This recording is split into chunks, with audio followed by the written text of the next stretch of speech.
So now I'm going to be moving on to step or item number 5 on our list, which is the palette knife and weeds and trees. We're going to be making actually 2 little groups of a technique. First is going to be a tree side and then a weed side. So it's going to look something similar to this, where we're going to indicate some trees on one side and kind of grasses and weeds on the other, just to give a variety of textures and color within that space. So in order to do this one, you're going to need your palette knife out of your set. You're going to need probably at least a number 8 brush. And then for a finishing touch, we'll need a liner, but we'll have to do that after the first layer dries.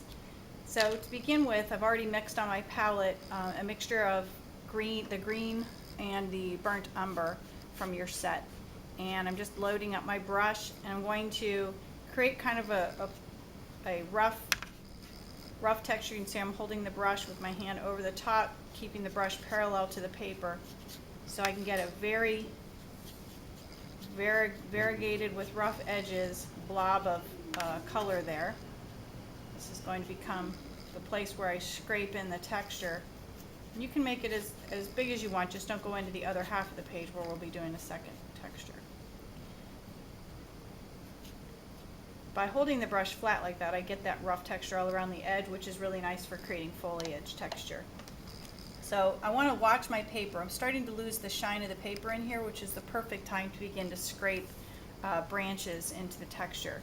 Now I've got 3 points on the blade of this knife. I find that this larger blade here works really well for scraping, and you want to keep your thumb near that point, drag upward and over. Do you see how I got a nice white blade there? If I don't hold it there and I let it be flimsy, it's not going to work as well. But if I keep my finger down, my thumb down, and create some texture, I can start to create some tree branches. And they can overlap and run off the edge of your area there. You thicken them a little bit. So create at least, I would say, at least 3. Now here where the paper's a little wetter, you can see the paint collapses back in on the space. I don't mind that happening in a few places, but try to get at least 3 thick branches like that. And I'm going to try another point of the palette knife to see if I can get like some little sapling, kind of thinner pieces in there. You can create some even limbs off of your other ones. That creates just a little bit thinner mark. This one's good for thicker branches. This one's good for thinner. Certainly, create some little branches and things, so you have a variety of 2 thicknesses in there. So that's step 1 for this one. The second one is going to be the weeds section, and for the weeds we want to do actually a layering of 2 colors. We're going to be working with green and burnt sienna, and these 2 colors tend to stack. The green is heavier in content than the sienna, so sienna is going to float on top of it. So I'm going to first just put in the regular hooker's green right out of the palette. So I've not mixed anything with this, but again I'm using that flat brush texture that we were talking about before, holding my brush parallel to the paper. And then while that's wet, I'm going to wash my brush out and grab some of the burnt sienna, and I'm going to layer some burnt sienna over the top. I don't have to put it everywhere, but I do want to have it in some spots like that.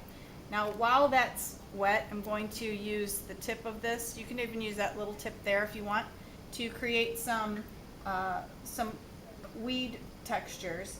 And I want to wait a little bit longer. It's a little bit wet right now, so I don't want to get in there and start scraping when it's too wet. Otherwise it's not going to show up very well. As you saw over here, that color is just going to collapse back in over the line that I make. So I'm going to blow on the paper a little bit to dry it some. This little corner down here looks like it might be ready. I'll try a piece of grass. Okay, that's staying all right. I'll just start over here. So you can create some longer pieces and some shorter. Oh, there it's a little too wet, so it's starting to collapse in and cover over what I just scraped out. So kind of ready over here. Now this is not supposed to be a mowed section of the grass, so we want to create some texture, overlap your lines, crisscross. It's a little wet in spots, so it's starting to cover back over where I've scraped. but I can start to add just that little bit of texture there to create the beginnings of a grassy field.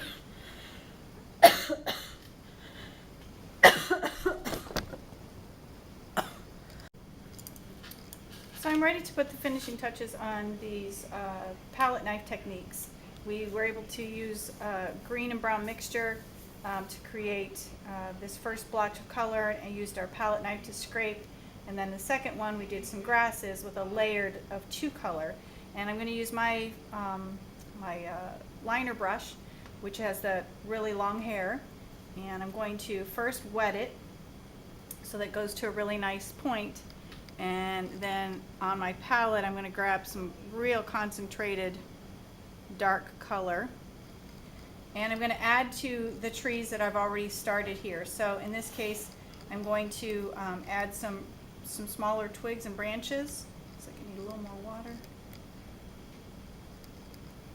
So I'm going to add some smaller twigs and branches to some of the pieces that are running off the edges, as well as ones within the space.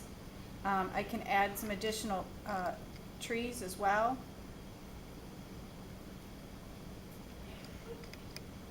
And remember, this should look like undergrowth, so we want to have the impression of that there's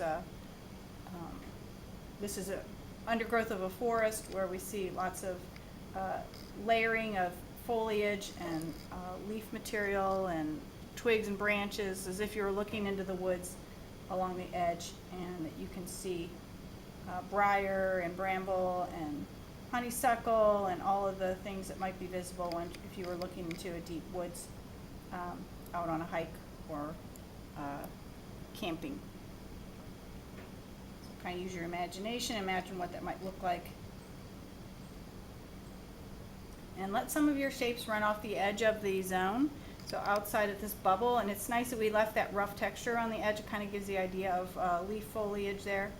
So certainly you can add some of the branches and things and twigs around in there. And then across the floor of the forest, you might even put in some grasses and things along the edge here, just to kind of give a little bit of texture to the ground line.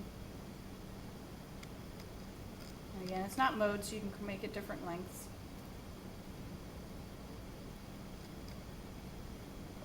And that one's pretty much done. So now we're going to move on to the second one, which is more like weeds and grass only. So in this one, we just want to use the liner brush to continue to repeat the mark making that would occur in a grassy part of a field.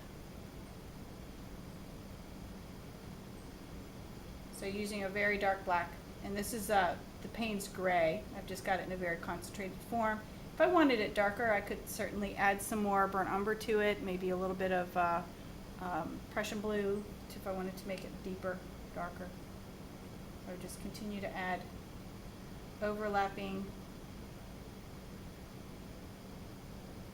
brush marks to create those grasses, so that you get the kind of texture that would occur in an undergrowth area. I had an example, here we go.